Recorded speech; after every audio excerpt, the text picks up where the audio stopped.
Buck loved to hear singing, especially foolish songs that told stories of his bold adventures.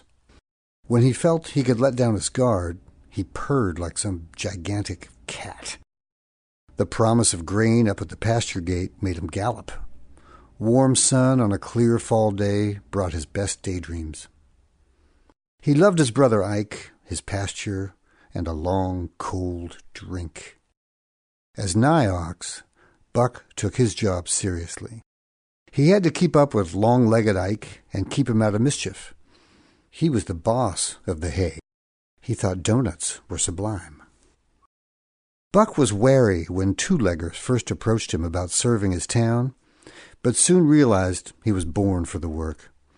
He loaded into the trailer willingly and quickly adapted to each new situation. He stood very still to receive tentative pats from the smallest ones, and quieted his head when the big ones with babes in arms came to scratch behind his ears or hold his warm horns. When the youngest cast members of the old homestead took over his grooming, he was in paradise. Behind the scenes, Buck helped record 50 episodes of adventures for friends to view on YouTube. He inspired children to draw, write letters, and perform community service. He taught middle-aged women the proper way to drive a team and gave young folks a chance to practice as well. Sometimes he was uncomfortable. He was famously plump. But he never complained.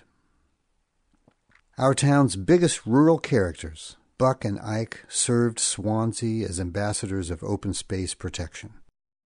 With humor and charm, Mike Johnson's enormous oxen helped celebrate Old Home Day and the Old Homestead. With their many public appearances, Buck and Ike reminded us of what we cherish in Swansea, our community, traditions, and beautiful open land. Buck developed squamous cell carcinoma in his eyes, a common problem for white-faced breeds. Surgery failed to hold back the tumors, and the cancer spread. Ike will be well cared for.